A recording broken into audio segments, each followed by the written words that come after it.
Welcome everyone to this special episode here on this Zhineng Qigong Students Hub. I've got Citlalli Alvarez with me. I actually connected with her 2 weeks ago when she approached me about some research, some scientific work she does in Mexico. And I was very excited about what I heard and what she told me. So I invited her today to give a presentation on that work. And I'm very curious to hear, what research you have done, Citlali. So thank you very much for joining me today. And we are all looking forward to your presentation here. My name is Citlalli Alvarez. I am a biologist and a Zhineng Qigong instructor certified in China. I'm Mexican, currently living in Mexico City. And every time that I talk about Zhineng Qigong, I always express my deep gratitude to Teacher Pang for all the wisdom that he has been sharing with humankind, to my teachers because they have been passing me that knowledge, and today to you, dear Thorsten, for having this talk. Thank you so much. Since I got my certification in 2015, I have been teaching children, teenagers, and adults, and at the same time, I have been doing some research projects. Always support by great people. This is my Mexican team. They always have helped me in one way or another, and for me it's really important to thank them. Today, I will give you a summary about the projects in Mexico. The first part will be with projects carried out with practitioners, and the second part with projects with external Qi. The first part with Zhineng Qigong practitioners. We worked at the School for the Blind with students diabetic with acquired visual disability. We measure glucose levels, body weight, and blood pressure. We practice 1 hour. 1 hour a day, 3 times a week for 3 months. And the results were that the students lost weight and glucose levels went down. Blood pressure stayed the same. And this article was published by Qi, the Journal of Traditional Institute of Health and Fitness in 2018. Then we work at the bakery products company with 19 employees. This time we measure quality of life. We use the World Health Organization Quality of Life Questionnaire endorsed by Mexicans, for Mexicans. We practice 30 minutes a day for 6 days a week for 2 months. And results were that quality of life was improved. But also students report enhanced physical performance, better posture, greater strength, more vitality, more patience, higher concentration, and less stress.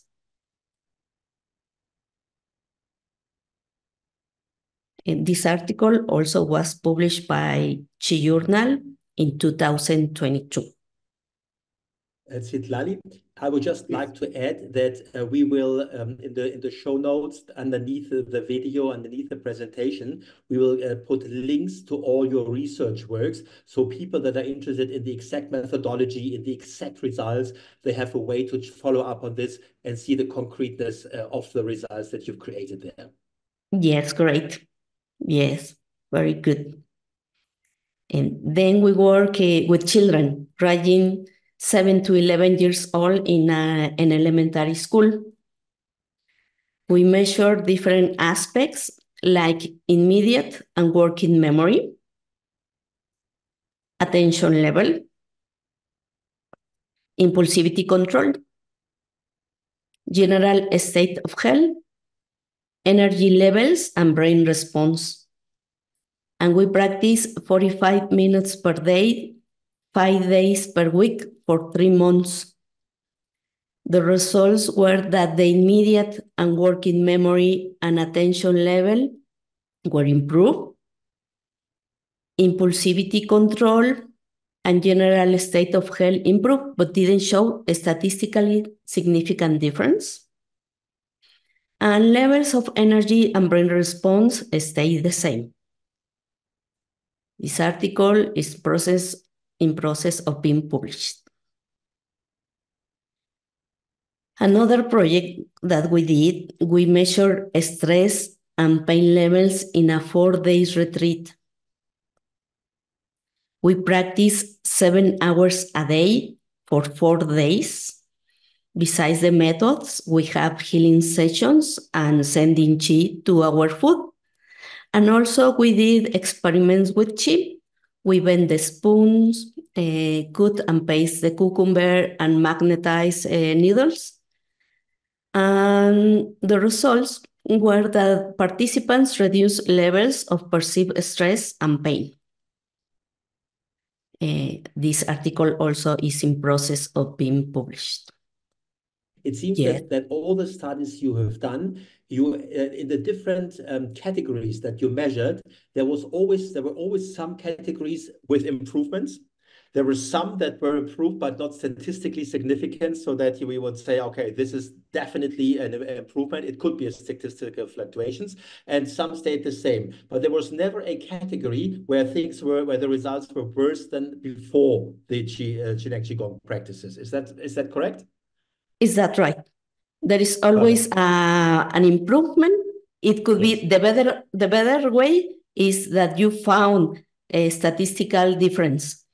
Yes. And the other is that you are able to see some changes, but not a statistical significant difference. It could be that you need more time in hours or in length for the experiment. All the research that you did, there were always positive results. So in any case, even some categories, there might be no changes, but there were always, if you summarize all the categories together, people were always in a better state after the research than when they went in. On different levels, definitely. In different categories, but that is the overall result, right? Yeah, so far, so good. Thank you. Well, now projects with external Qi. We work at the National University of Mexico City. At the Tissue Culture Lab, we measure plant growth in vitro. We had experimental and control group. Plants receive external Qi 30 minutes a day, 3 days per week for 5 weeks. And results were that the plants that developed roots of the experimental group were almost double compared with the control group. Also, the roots were larger and thicker in the experimental group, and the average length of the plants of the experimental group was greater than the plants of the control group. However, there was not a statistically significant difference. This article was published by the International Journal of Research in Agricultural Science in 2017. Then we work at the herpetary with reptiles. This time we measure body weight. And reptiles receive external Qi 15 minutes twice a week for 6 weeks. The results were that reptiles increase an average of 415 grams of body weight. In addition, reptiles modify their behavior in the terrarium from being inactive to be more active. And also their skin improving softness. This project was published as a short communication by the International Journal Veterinary of Science in 2018. Then we went to the Caribbean Sea. We work at the National Institute of Fisheries and Aquaculture in Puerto Morelos, Quintana Roo, Mexico. At the Coral Nursery, we measure survival and growth. We had control and experimental group. Here's our group. This is the coral fragments. So we work with two genotypes, two different genotypes. 16 from one genotype, 16 fragment corals from another genotype. In total, 32 tiny corals from the control group and the same for the experimental group. And corals receive external chi 10 minutes, 7 days per week for 3 weeks. And results were that experimental group survived more than control group. From the experimental group, survived 25, control group 4. It was 78% versus 12.5%. And also experimental group grew more than control group. This article was published by the Zhineng Qigong Science Worldwide in 2020. Then I decided to go to the open sea and try with, in the Caribbean Sea, it was an illness with the corals. This is a coral. So the brown color is a healthy coral, but the white one is an illness, is already dead. So this syndrome is the white syndrome and is killing all the corals in the Caribbean Sea. So we decided to send external chi to see if we can reduce the illness in open sea. So we had 18 coral colonies, 9 from the control group and 9 from the experimental group. And they received external chi with free diving and scuba diving. So mean up on 15 non-consecutive days of treatment. This is an example of a control group, the colony number 7. You can see the illness. And then it was in November 9th and then the 28th, how the illness was moving forward. This is an example of experimental group, the colony number 12, and this is also the white syndrome. Unfortunately, in this experiment, it was not possible to measure the disease area in the colonies and neither perform the statistical analysis. So anyway, I wrote the article and this article is available at SSRN. In order, the experience gained in this project remains as a background, hoping that it will be used in future projects. The people say, oh, there is a project with corals in open sea. Let's see what happened. And yeah, I like it. I like to do it to show. So are you saying that the reason why it wasn't possible to measure is just because the circumstances were so difficult? It's obviously underwater, and it's very difficult to do scientifically, correct work under these circumstances. So you saw the difference, like in the example you showed me. You could see it in the populations, but you cannot, come up with a scientifically valid way to measure the exact results that you've created by using the external. Okay, good. I understand that. Yeah, basically was the weather. Yes. The weather, we had a bad weather at the beginning, at the end. So right. It was so difficult to measure the area. And right. If you are not able to measure the area, you are not compare what happened before and after. So yeah, now, the conditions. That is one of the things that I really, admire and appreciate about the work that you've done, because you're keeping to, Western ideas of scientific standards.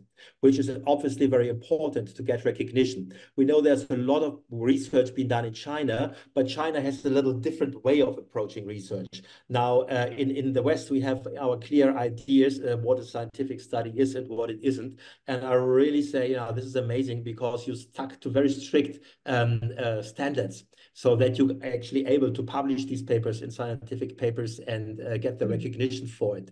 And I think that is very important. So I think it's also great to say, okay, in this particular study, it was impossible to do the measurements just because, the weather was so bad and there was no way we could measure this in a way that it would be scientifically accepted by the community.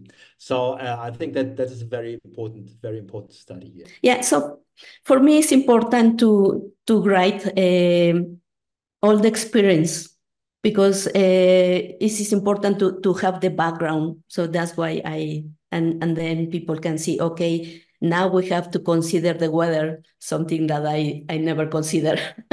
So that's the experience. That's the way to do it. And because of this, I decided to make projects by distance and ask for help. And I say, okay, who wants to help me to do more projects? And a teacher Oi from Malaysia say, yes, I want to help. Also, teacher Oi invite the Italian team. So the Italians said, yes, we can help you in the projects. And also the Xi'an Center, they help me. And we decide, also, of course, the Mexican team, they always help me, the kids and adults help me in the projects and help me to send Qi. So we work with corals, but different kind of corals and with fragment in open sea. So we decide to see the distant external Qi effect in survival and growth.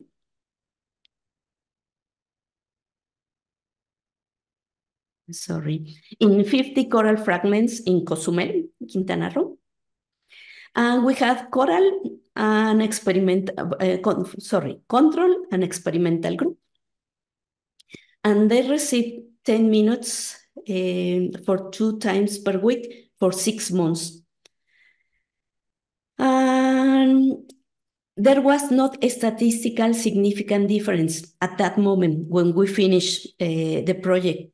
However, Miguel, the owner of the project in Cozumel, told me, hey, Citlali, the corals are growing well. So, and I say, okay, what about if you send me again the measurements? So let's see if after a time the Qi has some effect. So we will see. We will try to analyze again the data from time to time. And the last project, we were at the National University of Mexico City at the genetics lab with Drosophila melanogaster is the scientific name of the fruit flies. We saw the external Qi influence in fruit flies exposed to chemicals in order to produce genetic change. So fruit flies receive external Qi 10 minutes for 15 consecutive days. And we work with the entire life cycle from eggs. Here are the tiny eggs. Larva, stage 1, stage 2, and stage 3 of the larva. Pupe, you can see here the tiny pupes. And adults, they are, we all know the fruit flies. So that's the adults. And the results were that there were change in the flies, but however, there was not a statistical significant difference.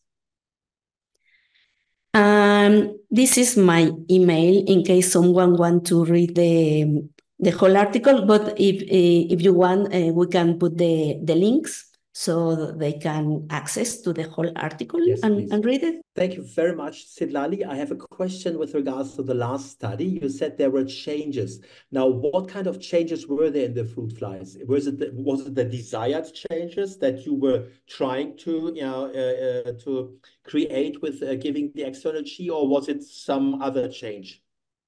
It was, let me show you, let me see. This is an image of the, how do you call this? The wind, the wind. Yes. So the change that they are producing with the chemicals are in the winds. Those are the fur. So there are different kind of mutations, genetic mutations. One of them are like points. Can you see here? Those Yes. the fur is not well developed. We call trichoma, but it is not well developed, so it appears like a point. This is one genetic change. And the other genetic change is like they appear like three instead of one. So the lab, when we sent Chi, they saw that we were able to reduce the genetic change in the wings, in the fur. But when they analyze the data, they say, no, you miss a little bit in order to be a statistically significant difference. So I see. yeah, it worked, but we missed something.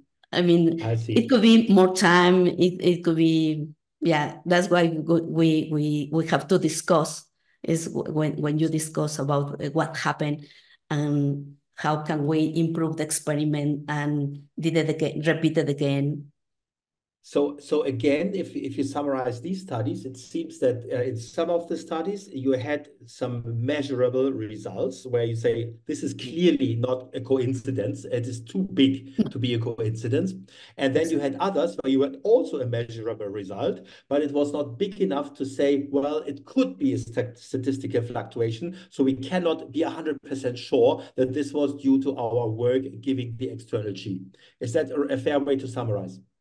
Yeah, Perfect. and when the first time that happened with the plants, for instance, Yes. when we did the experiment, I talked with the director, and he showed me because I don't analyze the data.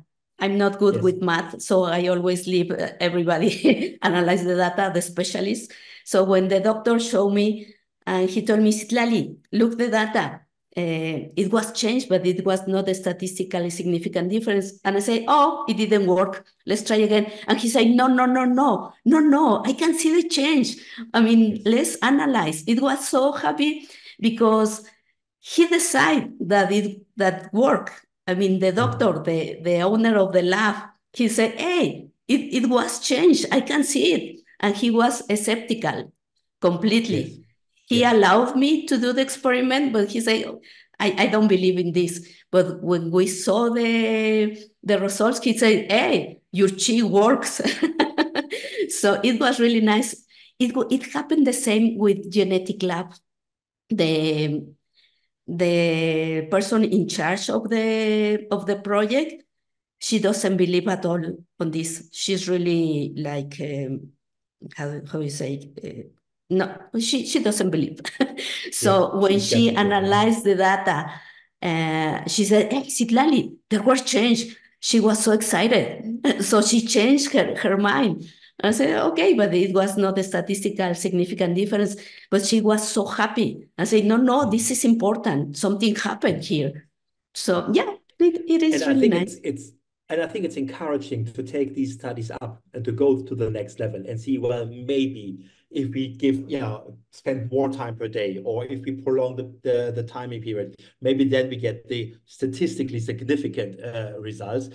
So it's definitely something to follow up. Now I have to ask you this, Citlali, and I know that in research, now, a lot of the time when people do research and the research doesn't bring the result they want, they just put it in the bin and do another research until they've got a study that proves their point. Now, is there any research that you've done that basically went the other way around? Because so far, everything you've shown us has shown results.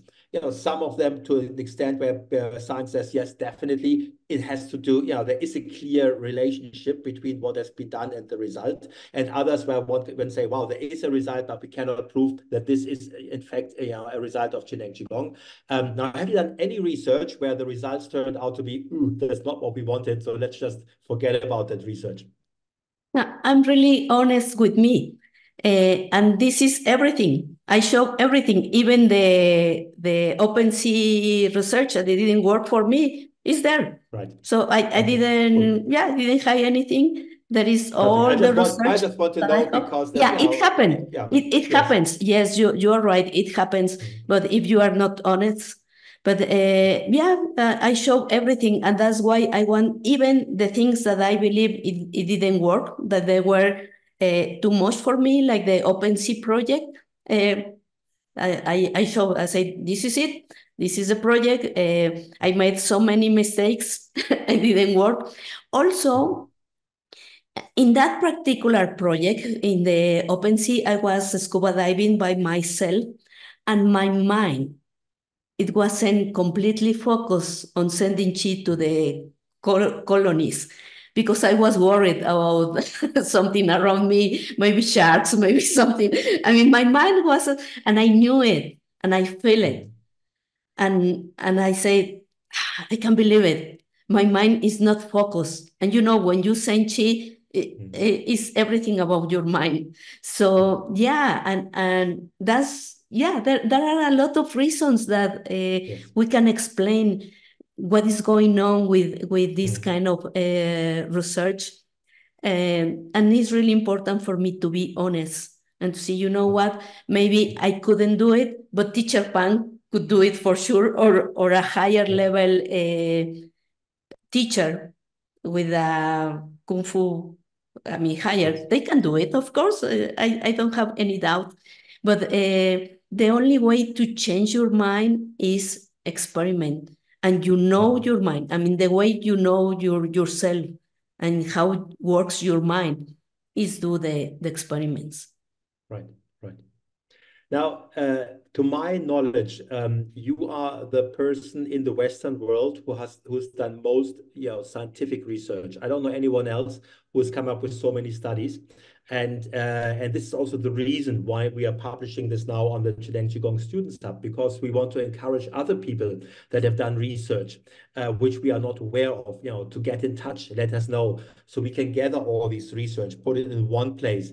As a starting point, for more research to be done, but also, to give people some kind of scientific proof of what most of us Zhineng Qigong practitioners have experienced on a very personal level when we work with Qi. But it's one thing to experience it on a personal level, and it's quite another to get this confirmed by scientific research. So this is also, for anybody's watching here who has done some research or who knows about somebody who's done research in the realms of the working of the Qi, please let us know so we can add this to our resource center, and and the whole community and the whole world at the end of the day can benefit from that knowledge.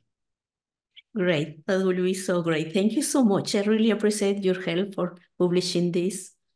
Thank you very much, Citlali. And for those of you, who enjoyed this presentation, I'm sure all of you did. There will be an upcoming podcast with Citlali in the future. So please also check out our podcast channel in a couple of weeks or months, and then you can hear more about who she is and her incredible experiences that she has also outside the scientific research, because there's a lot of things you can tell people about how you discovered Zhineng Qigong, the effect it had on your life, how you learned about it. So there's a lot of sharing, and we're going to put this in a podcast very, very soon. So thank you very much again, Citlali. It was a pleasure, and thank you for the efforts you made here to present the results of your work to the public. Thanks to you. Thank you so much.